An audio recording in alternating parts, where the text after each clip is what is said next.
My husband and I met almost 25 years ago, the night that Evander Holyfield and Mike Tyson fought. And if you were alive then, you know what I'm talking about. That was the night that Mike Tyson bit Evander Holyfield's ear. Right? So this was 1997, I believe, and it was an exciting night, and that just happened to be the night that we met. So that causes me just to think about this idea that when professional fighters are fighting, and they're boxing or wrestling or whatever they do, are they actually angry? Like, do they have to pump themselves up and feel that anger? I wonder if there's true anger involved, or if they can just connect to the idea that it's a sport and it's nothing personal. Mike Tyson that night kind of I guess got out of hand, and he made it personal with the bite on the ear.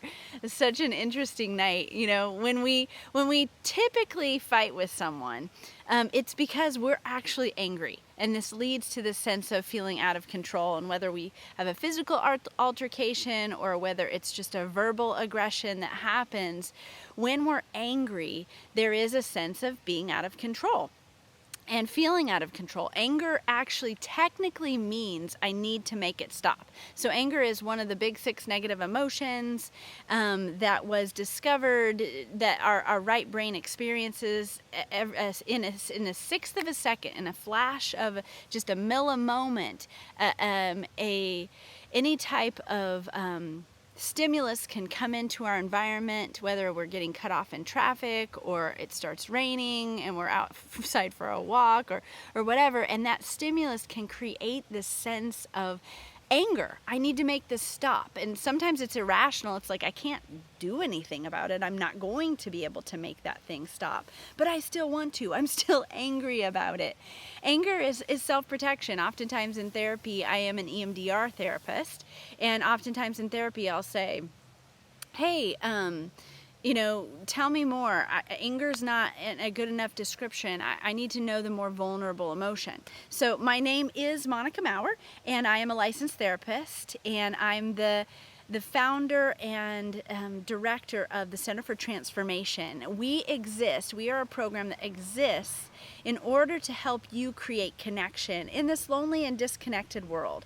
Connection is not something that is easy for us just to create, especially if we didn't see it modeled for us as a child. And oftentimes we are modeled by our parents' negative emotions, and those then become emotions that that become a part of who we are as adults, that we tend to go into anger or go into sadness more easily because that's a thing. And so if we are going to act like our best self in conflict, if we're not going to be aggressive or harm other people, it's because we are going to learn to tolerate that emotion of anger. We're going to learn to feel it, but not be overwhelmed or overcome by it. And that we'll be able to continue to be the person we want to be, even though things aren't going quite our way. So when we learn to tolerate anger, we can calm down our emotional response in any given situation and stay connected to rational mind.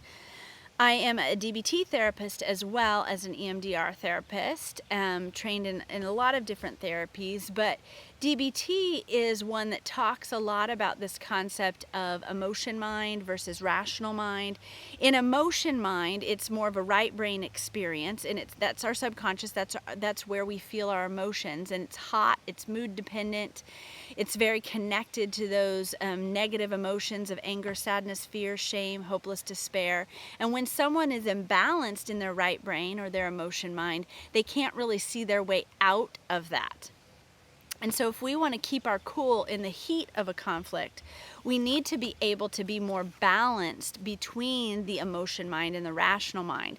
Rational mind is more of a left brain experience, and that's cool, rational, task focused. I oftentimes say our doctors and scientists are typically rational mind, and that's why we oftentimes will say, oh, that doctor doesn't have a good bedside manner, or they do have a good bedside manner. If they do have a good bedside manner, that means that they're more balanced between the left and the right hemispheres, balanced in emotion mind and rational mind. Because wise mind, according to DBT, is the ability to kind of connect with both rationale and emotion and live from this sweet spot right in the middle. The middle path is what we call it, and live in a sense of wise mind.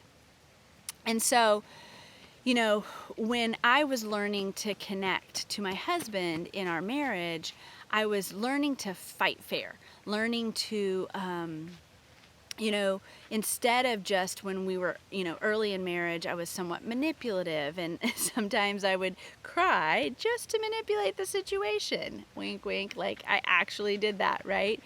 And then as I grew, I began to realize that crying or just debating about things was actually a pretty negative way of just manipulating and trying to convince him of my side. So when I went to school for therapy and started learning just to be better at how I presented myself in our marriage, what happened was I started to actually listen to him and pendulate into his perspective.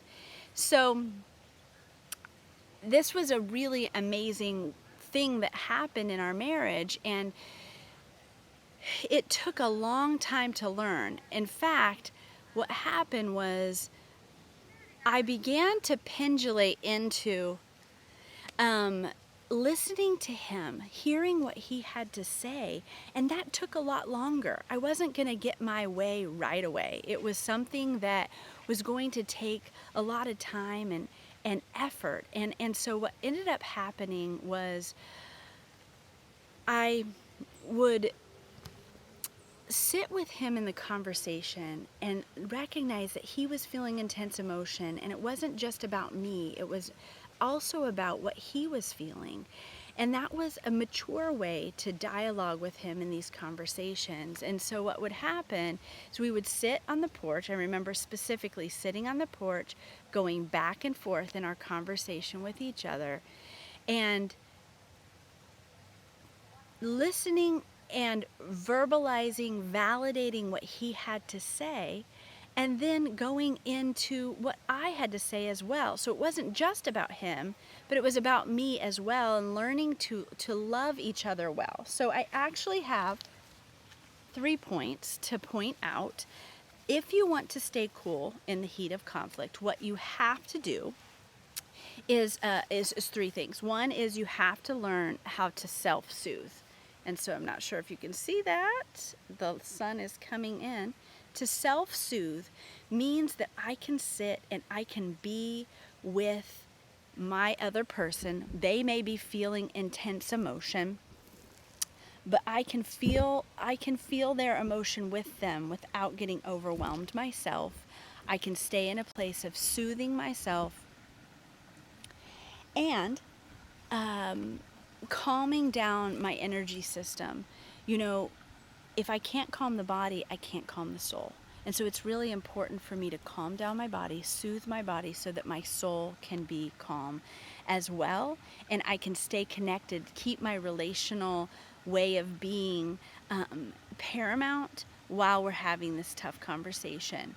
And then the next thing to do is to be able to pendulate into my partner's sense of awareness. What are they going through? And then what am I going through? So I want to be able to feel what they feel, then feel what I feel, and go back and forth between those two things, not denying my own emotion, but being able to relate to what they are going through as well. It's very, very important. And then the last thing that's so important is just having a sense of awareness. I need to be aware of what's going on outside of myself and inside of myself. What's happening in my emotions? What's happening outside myself? Am I getting overwhelmed? Do I need to self-soothe right now? And those three things really will help you stay cool in the heat of conflict so that you really can get to the end of the conversation and resolve it for yourself and for your partner. So it's so important, in therapy, when I talk to couples, I say to them, hey, you argue, but do you get to a place of resolve? That's so important. If you cannot resolve the conflict, then you cannot be at peace with one another. And oftentimes couples will go through their whole marriage and not ever come to a place of resolve. So, if you want to love one another and be loved by one another and have satisfying relationships, it's important to learn to stay cool in the heat of a conflict and live out your life in joyful connection.